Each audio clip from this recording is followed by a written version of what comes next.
안녕하세요. 어, 전 시간에 이어서 2차 시 시작하겠습니다. 갈등의 유형 중에서 첫째로 자원봉사자와 자원봉사 조정자 간의 갈등을 다뤘고요. 이번 차시에서는 자원봉사자와 클라이언트 간의 갈등에 대해서 알아보도록 하겠습니다.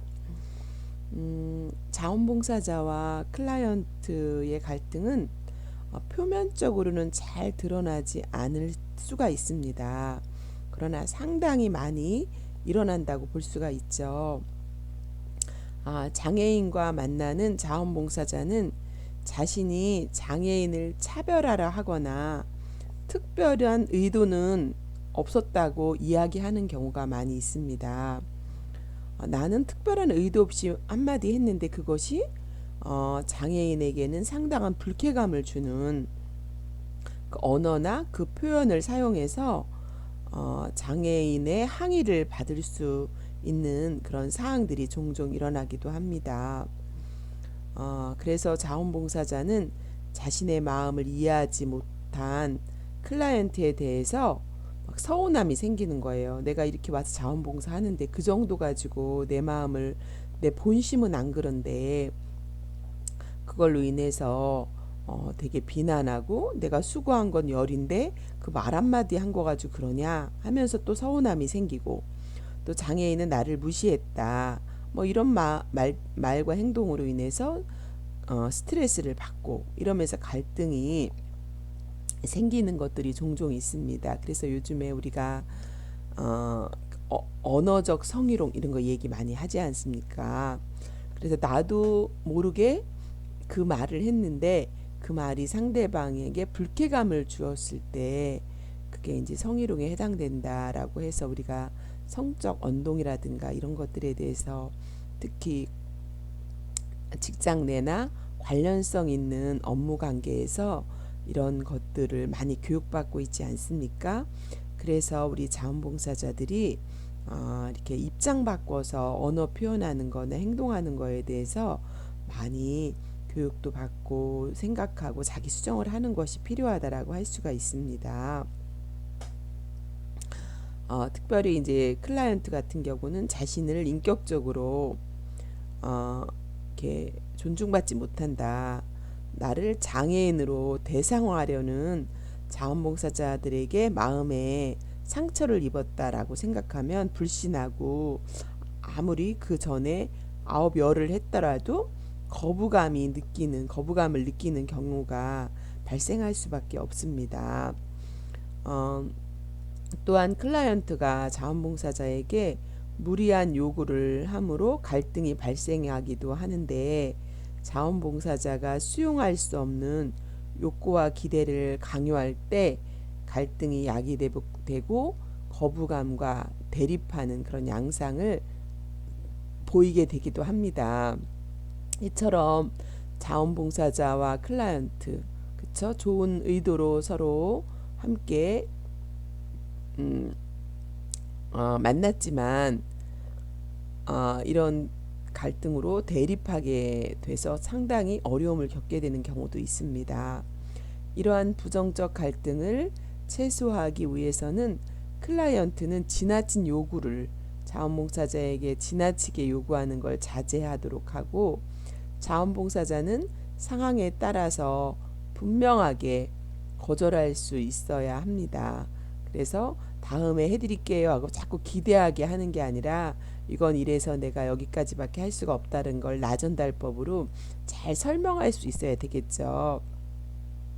그리고 자원봉사자와 클라이언트가 함께하는 교육 프로그램 제공들도 교육을 할 때 함께 이해하고 입장 받고 생각할 수 있는 그런 프로그램 등도 필요하다고 볼 수 있습니다. 자, 그렇다면 세 번째, 자원봉사자와 자원봉사자 간의 갈등에 대해서 알아보겠습니다. 자원봉사자들은 동료 관계를 매우 소중하게 여기죠.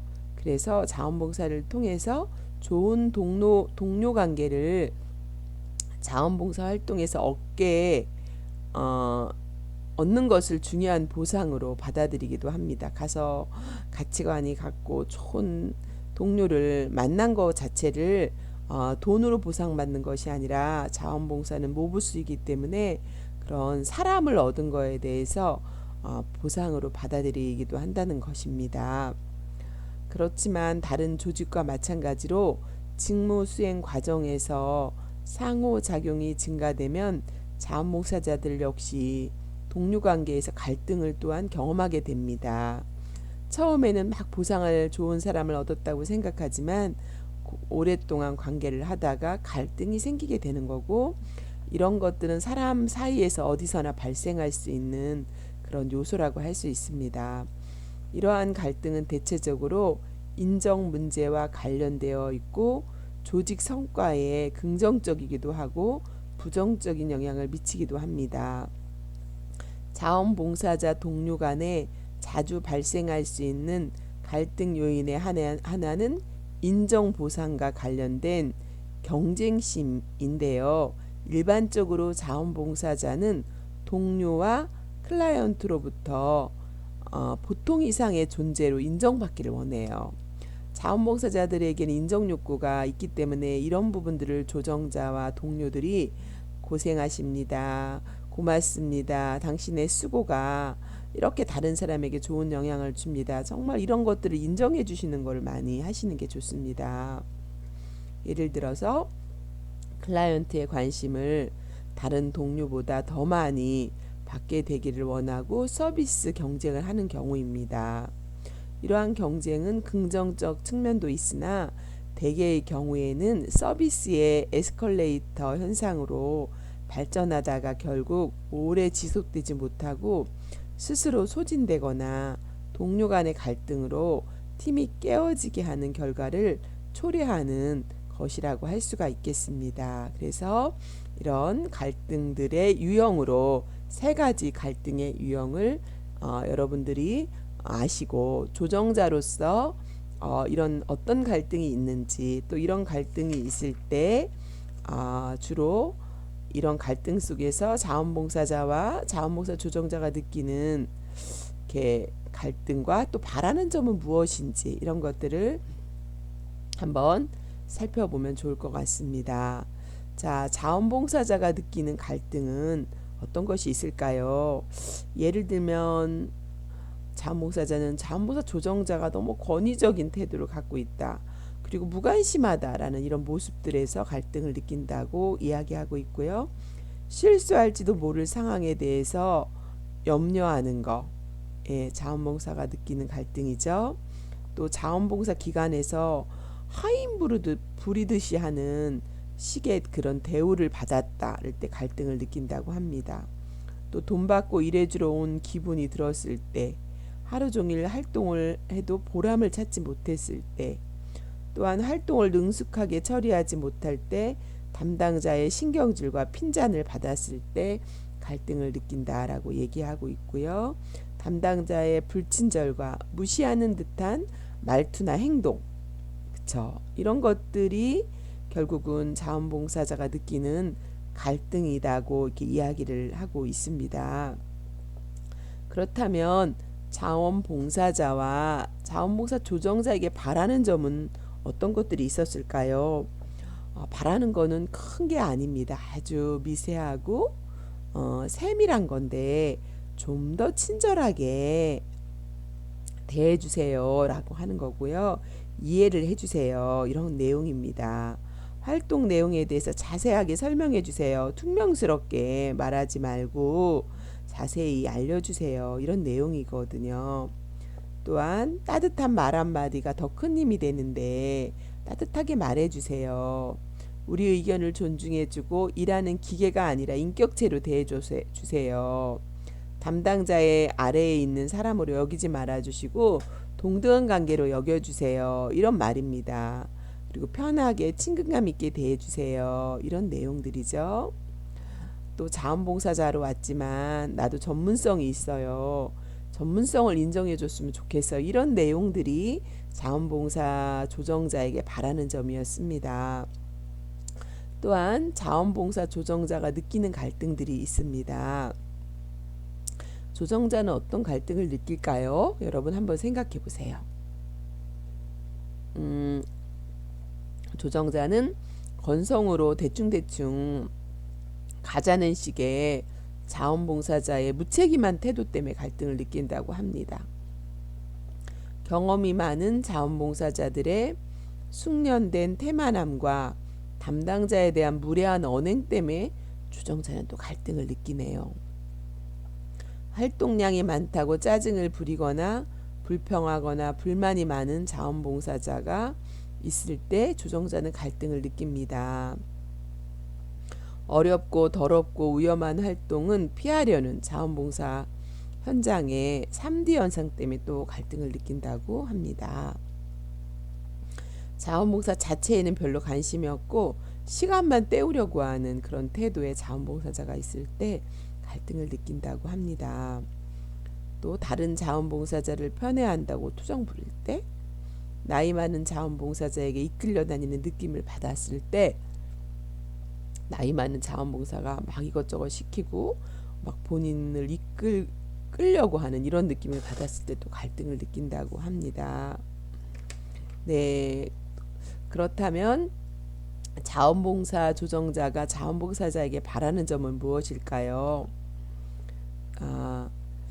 맡겨진 업무에 즐거운 마음으로 임했으면 좋겠다. 직원에게 물어보고 담당자가 귀찮을 정도로 경험해 보려는 적극적인 자세를 가진 자원봉사가 되면 좋겠다. 또 인정 보상에 너무 집착하지 말았으면, 너무 인정받으려고 하는 것들이 많다 보니까 힘들다. 마무리를 잘해줬으면, 대가를 바라지 않았으면, 또 지속적인 자원봉사 활동이 이루어졌으면 좋겠다라고 하는 것이 바라는 점이었습니다. 여러분, 이 바라는 점과 갈등의 요소를 보면서 어떤 부분으로 갈등이 생기는지 세밀하게 이해가 갔을 거라고 생각합니다. 어디에서든지 말 한마디, 또 눈빛 하나, 또 권위적이고 존중받지 못했을 때, 또 이런 부분으로 많은 사람들이 쌓이고 쌓여서 갈등을 갖게 되는 부분들을 잘 실어서 안내해 드렸습니다. 그렇다면 갈등의 유형들이 있습니다. 갈등의 유형들을 살펴보도록 하겠는데요. 첫 번째, 통합 스타일이 있습니다.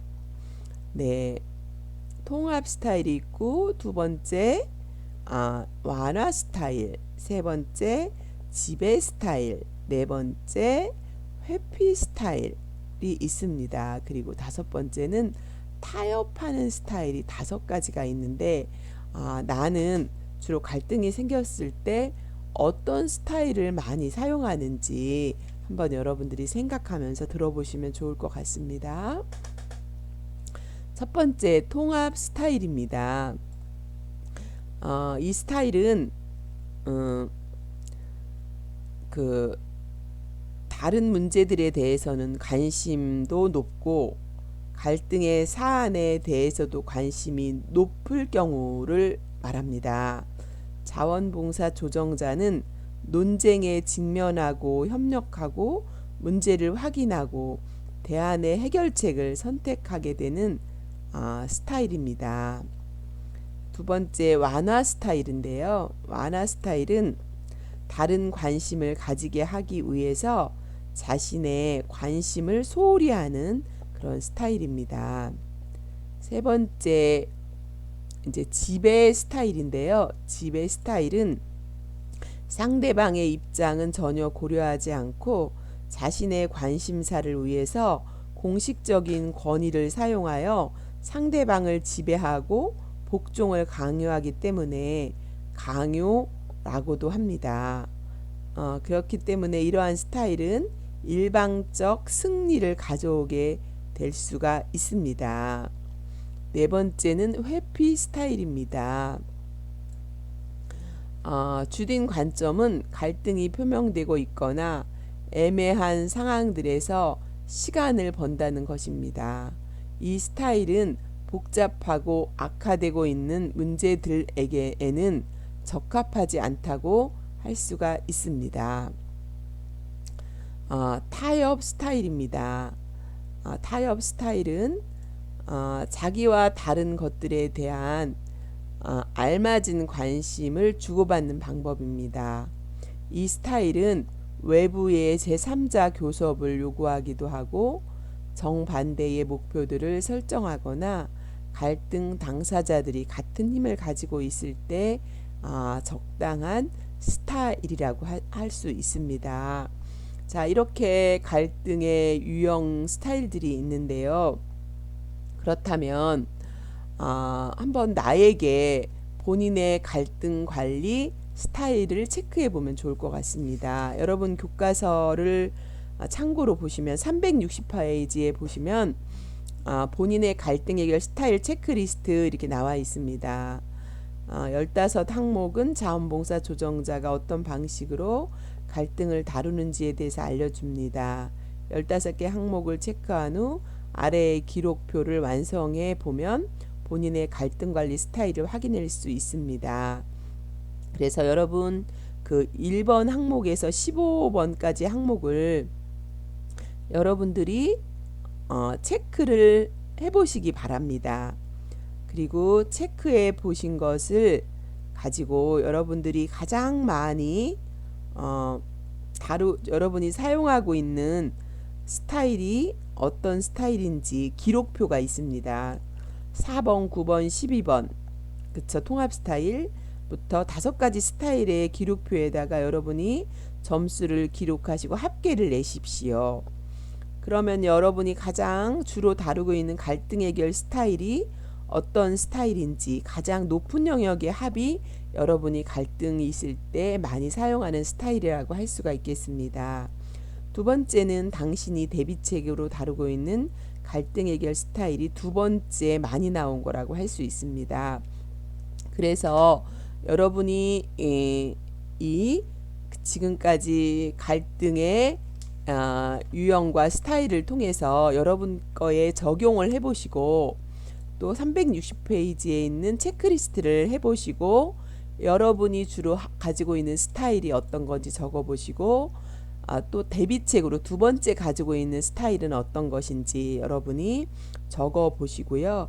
그리고 내가 갈등이 생겼을 때 주로 어떻게 해결하려고 하는지 이런 거에 대한 자기 진단이 될 때 여러분이 앞으로 사회복지사가 되어서 또는 우리가 인간관계에서 갈등이 생겼을 때 내가 회피하는 스타일인지 아니면 내가 지배하는 스타일인지 아니면 타협하는 스타일인지 등등 여러분의 스타일을 잘 점검하고 수정할 수가 있기 때문에 여러분들이 자기를 먼저 분석해보고 점검해보는 그런 시간이 중요할 것 같습니다.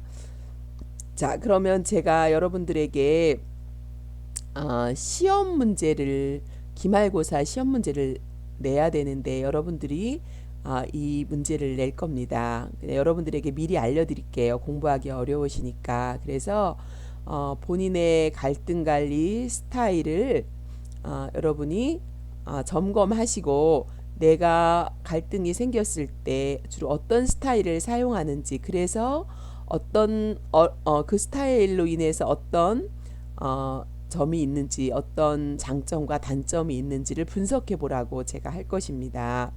그러면 여러분이 이거를 여러분이 오픈북을 가지고 스타일을 볼 수는 있겠지만 이것은 여러분이 컨닝할 수 있는 부분은 아니잖아요. 자기 거를 분석해보고 자기 거를 기록하는 이런 부분이 좋을 것 같습니다. 그래서 본인의 갈등 관리 스타일과 또 갈등이 생겼을 때 해결하는 장점과 단점을 자신에게 적용해서 분석해보는 이런 부분들로 여러분들이 그렇게 14주차에서 공부를 해보시고 그 다음에 여러분들이 기말고사 시험에 이것들을 이해하시면서 여러분이 이렇게 적으시면 좋을 것 같습니다. 논술 시험으로 여러분이 논하시면 좋을 것 같고요.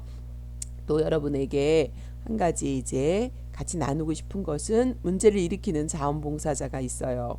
그래서 그를 해고해야 되는 경우 필요한 해고 절차에 대해서 어떻게 여러분이 자원봉사 조정자가 되었을 때 문제를 일으키는 자원봉사가 있다면 어떻게 해고 절차를 통해서 여러분을 해고할 것인지 이걸 고민하고 한번 생각해 보면 좋을 것 같습니다. 그래서 여러분들이 이런 부분들을 잘 생각하면서 현장에서 사회복지사로서 일을 할 때 적용하는 훈련 과정이 되었으면 좋겠습니다. 여기까지 하겠습니다. 감사합니다.